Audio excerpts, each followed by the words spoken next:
ढीला छोड़ना घुटने को, ढीला छोड़ो। दर्द ज्यादा हो तो बता दें।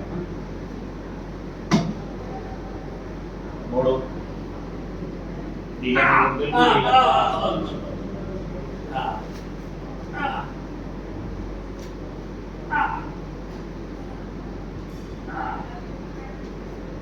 ढीला छोड़ो, ढीला छोड़ो।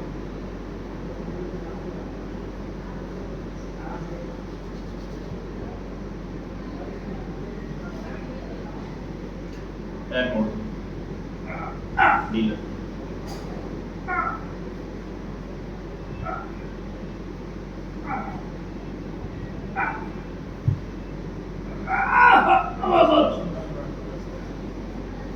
इस पैर को टाइट रख, सीधा जाओ, सीधा।